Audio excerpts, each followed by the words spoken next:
L'Oreille, je suis directrice du pôle logement de l'UDAF 82, une association départementale rattachée aux URAF et aux UNAF et à l'UNAF, pardon. On a un service d'intérêt public et au sein de l'UDAF 82, qui est un service essentiellement axé sur le service des mandats judiciaires, a été créé en 2005 la première pension de famille qui faisait suite à une directive de 2002 des services de l'État sur la question du logement pour les personnes les plus fragilisées et les plus éloignées du logement. Très vite, la politique de l'État s'est développée autour de cette question de l'orientation des patients en psychiatrie, du logement, et on a pu un petit peu développer la question du logement sur le département qui restait problématique pour les personnes éloignées, précaires, vulnérables, qui ne relevaient pas forcément d'un établissement médico-social, mais qui souhaitaient accéder à du logement, mais du logement avec des professionnels.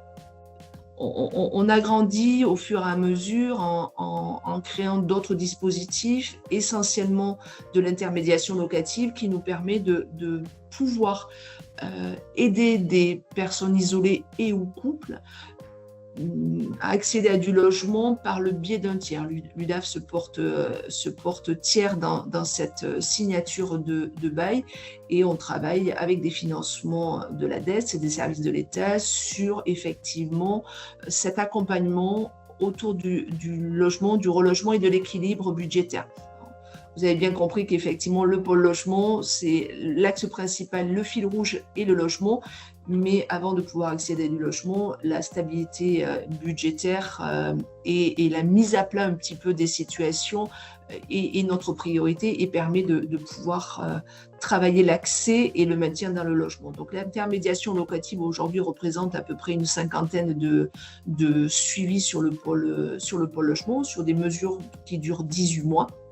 On a aussi favorisé la politique liée aux victimes de violences intrafamiliales avec la création d'un hébergement d'urgence pour des femmes victimes de violences et permettre justement un accueil rapide, sécurisé, avec un système de colocation pour 10 places sur le département, ce qui fait de l'UDAF un acteur majeur aussi des violences intrafamiliales, avec un partenariat avec les coordinatrices vives qui interviennent en gendarmerie et en commissariat.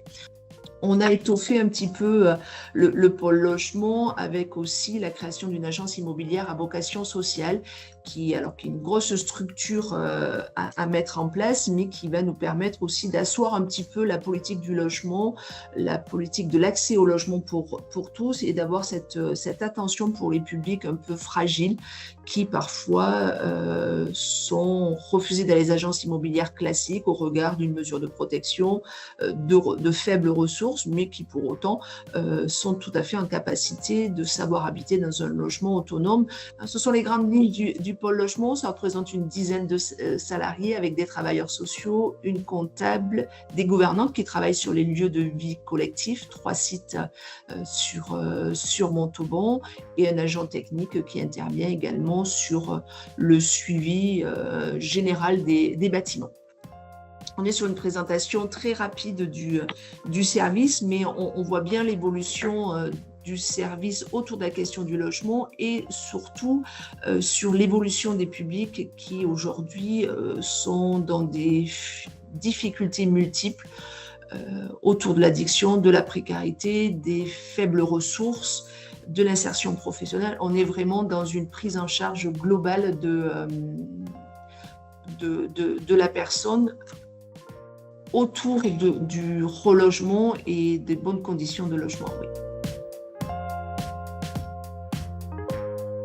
Sur la rencontre avec les acteurs de la coordination autour de la santé, essentiellement, ce que je disais dans la présentation du pôle logement, les problématiques des publics que l'on accompagne ont beaucoup évolué autour de la question du soin, de la santé. Et nous sommes avant tout des professionnels du logement et du travail social. Donc on s'est beaucoup appuyé depuis quelques années sur des acteurs du soin, les MAIA, aujourd'hui les DAC, ont été et sont aujourd'hui incontournables dans l'accompagnement de nos publics. On a d'autres conventions de partenariat avec l'équipe mobile de psychiatrie de précarité, également à l'hôpital de Montauban, avec les services de psychiatrie également, mais le DAC a une lecture plus généraliste de la coordination. Et là où aujourd'hui on a les limites de notre intervention et de notre savoir-faire aussi, je crois qu'on est plutôt spécialisé sur l'accompagnement social. Et ce qui est demandé aujourd'hui aux équipes, c'est de pouvoir s'appuyer sur des professionnels de la santé. Donc le lien avec le DAC 82 s'est fait assez naturellement depuis plusieurs années. Alors, et par le fait qu'il y ait des connaissances communes qui ont certainement facilité aussi, et on s'en rend bien compte sur un petit territoire, que quand on se connaît, on facilite le réseau et le partenariat, mais il y avait une volonté aussi de l'UDAF de pouvoir poser clairement les axes de travail partagés. Donc ça s'est fait dernièrement cet hiver. On a signé une convention au niveau de l'UDAF avec le DAC 82 et dans un échange de pratiques et de partage d'informations en ce qui concerne le pôle logement, aussi avec la possibilité que l'équipe puisse de temps en temps intervenir sur des aspects plus techniques autour de la question du logement, sur des situations qui ne seraient pas forcément sur un des dispositifs du pôle logement, mais qu'on puisse être un appui technique au DAC dans des situations qui pourraient être problématiques. Et vice-versa, le DAC peut être aussi un appui, bien évidemment, sur des situations, même si ça n'allait pas jusqu'au bout de l'accompagnement. On se rend bien compte aujourd'hui que quand les personnes accèdent à du logement, c'est un support, le logement, mais la question de la santé reste quand même essentielle, et très souvent les équipes ne travaillent le logement qu'après avoir réalisé ce travail de mise à plat un petit peu de la situation autour du soin. Donc c'est important pour nous. C'est vrai que je parle beaucoup du DAC parce que pour nous c'est vraiment, alors, peut-être pas la solution, mais en tout cas un levier essentiel dans l'accompagnement autour de la question du logement, et avec cette possibilité de faire aussi peut-être des stages croisés, d'aller partager un quotidien les uns et les autres pour mesurer l'ampleur des missions de chacun. Donc ça, c'est aussi un axe pour 2026, de pouvoir échanger sur nos pratiques.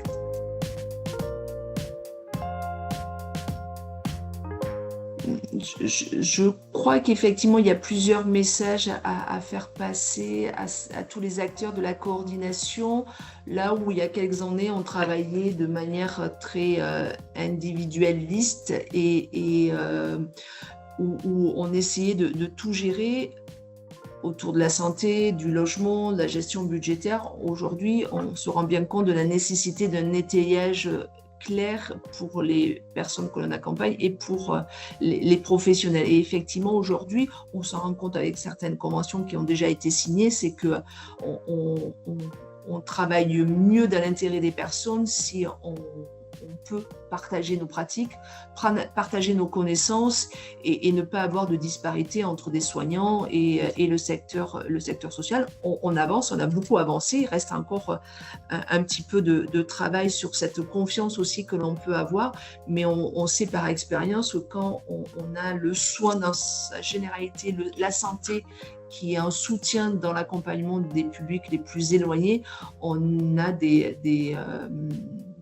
une stabilité plus rapide et un maintien dans le logement facilité. Donc ça, c'est vraiment le message le plus important, hein.